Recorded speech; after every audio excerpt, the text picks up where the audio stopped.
안녕하세요. 머니북 슬라이드입니다. 제가 적용하는 주식 투자의 3원칙에 대해서 알아보겠습니다. 주식시장이란 정글에서 살아남는 사람은 몇 프로가 될까요? 호기심을 가지고 들어왔다가 조용히 사라지는 수많은 투자자들이 있습니다. 조용히 사라진 수많은 사람들 중엔 그래도 본업으로 조용히 돌아간 사람들도 있죠. 하지만 주위를 둘러보면 가정이 풍비박산난 사람도 있다는 것을 알 수 있습니다. 저의 친척도 그랬고요. 저희 친구도 도망치듯 외국으로 나가 소식이 없습니다. 그들을 보면 주식으로 돈을 벌기 전에 더 중요한 것이 바로 생존하는 것이다라는 것을 알 수 있습니다. 신기루를 쫓기 전에 일단 생존하는 기술을 익혀야 합니다. 원시시대에는 사람들이 먹이를 찾으러 수십 킬로를 하루 동안 걸었다고 합니다. 그렇다고 그날 사냥감이 확보된다는 보장이 없었습니다. 초원의 사자도 마찬가지죠. 오늘 사냥에 성공하여서 자기와 자기 새끼 사자까지 먹이리라는 보장이 없는 것입니다. 온 힘을 다해서 사냥을 해도 그렇죠.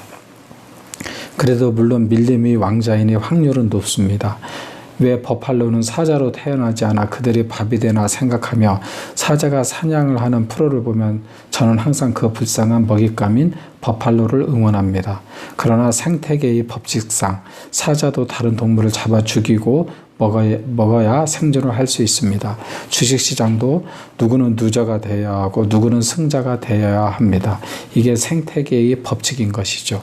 이 생태계 속에 들어오기 전에 목표가 있다면 그래서 첫째는 생존입니다. 그 다음 둘째가 승자가 되는 것이죠. 생존하기 위해서 제가 적용하는 3X 원칙을 알아보겠습니다. 1. 스피릿, 정신. 사람은 이성적인 것 같아도 상당히 감정적입니다. 물건을 구매할 때 합리적으로 구매할 것 같아도 충동으로 구매하는 사람들이 꽤 있습니다. 만약 그런 소비 성향을 가진 사람이라면 이 시장은 맞지 않는 옷입니다. 그래도 이 시장에 들어오고 싶다면 자기 정신과 마음을 통제하는 훈련을 하여야 합니다. 이것은 어찌 보면 시장 밖의 영역입니다. 주식 투자의 책을 읽고 공부를 할 것이 아니라 개인의 삶을 통해서 배우고 훈련되어야 하는 것이죠. 쓸데없다고 생각하는 인문 공부가 필요한지도 모르겠습니다. 그래서 유명한 투자자들이 역사서를 많이 읽고 있다는 것은 제가 어느 글에서 읽은 적이 있는데요. 역사가 삶에서 유리된 영역이 아닌 인간의 흥망성쇠를 다루는 것이라면 그런 흥망성쇠를 읽으면서 마음과 정신을 가다듬고 자기를 관찰할 수 있기 때문입니다. 젊었을 때 그래서 그런 책을 많이 읽으면 여러모로 도움이 됩니다. 하지만 젊었을 때는 총명 대신에 정열이 넘치는 것이 삶의 사이클이죠. 그런 사람은 늙으면 정열은 빠지고 그 부분은 노련함으로 커버를 하기 마련이죠. 그래서 주식시장은 어찌 보면 노인한테 더 어울리는 시장이라고 할 수 있습니다. 자기 마음을 통제할 수 있는 사람이 3X의 첫 번째 원칙, 스피릿, 정신을 지킬 수 있는 사람이라고 할 수 있습니다. 이 스킬, 기술, 농사꾼이 한 작물을 심다가 다른 작물로 변경을 할 때도 토양과 기후를 고려한다고 합니다. 그리고 그 작물의 수요와 공급을 다 본다고 하죠. 그 작물로 다 바꾸는 것의 위험성도 생각하여 테스트 과정도 거친다고 합니다.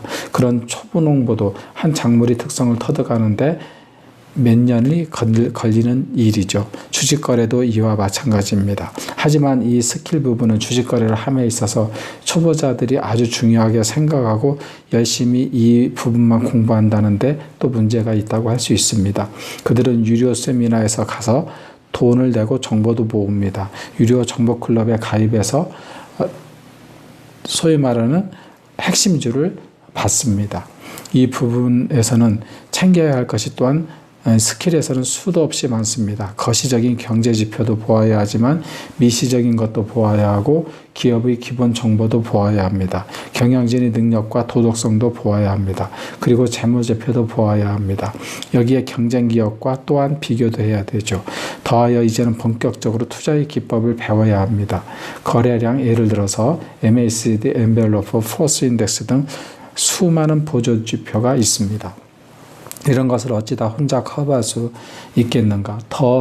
너무나 많은 정보를 모으다 보면 정보의 바다에 빠져 판단력을 상실합니다. 개인이 연구소나 집단을 따라갈 수는 없는 것이죠. 여기서는 핵심적으로 중요하다고 생각하는 몇 가지를 추려내서 그것을 줄자나 나침판으로 삼아 반드시 테스트를 한 후에 주식의 매매 타이밍을 잡는 도구로 사용해야 합니다. 중요한 것은 남이 성공한 테스트는 아무런 소용이 없습니다. 남이 성공했다는 것도 나한테는 맞는 옷은 아닌 것이죠. 그리고 남이 성공한 것을 반드시 테스트해야 되는 것과 함께 이 스킬이 주식 거래의 일부분이지 전부가 아니라는 사실을 꼭 기억해야 합니다. 세 번째, 시스템. 이것은 돈 관리에 대한 능력입니다. 사업 수완과 재능이 있어 단기에 거액을 번 사람들의 이야기를 흔히 듣습니다. 그리고 그들 중 일부는 재정 관리를 못해 알거지 정도의 나락으로 떨어지는 사람도 있다는 것을 많이 볼 수 있습니다. 특히 연예인 같은 경우요. 그런 사람들이 의외로 많은데 그렇게까지는 아니더라도 일반인들도 신용카드 한도조차 관리를 못하는 사람들이 있습니다. 그래서 저는 이 3X 중 이 부분, 시스템, 즉 자금 관리를 최고로 중요하게 보고 있습니다. 한 번의 투자로 손실을 볼 수 있는 최대치를 계산하고 그 손실로 나의 가정이 입을 데미지가 어느 정도인지 따져보아야 합니다. 어떤 사람은 매매의 경우지만 한 번의 손실이 투자 자산이 2%를 넘으면 안 된다고 철칙을 정한 사람도 있습니다. 너무 적다고 생각되죠. 미국의 재무 컨설턴트로 유명한 수지는 뮤추얼 펀드와 정예 분할 투자 그리고 퇴직연금의 중요성을 늘 강조하는 컨설턴트입니다. 한 번은 영상으로 그녀의 조언을 들어본 적이 있는데 카드빚을 줄여라 등 여러 유용한 이야기를 많이 하였습니다.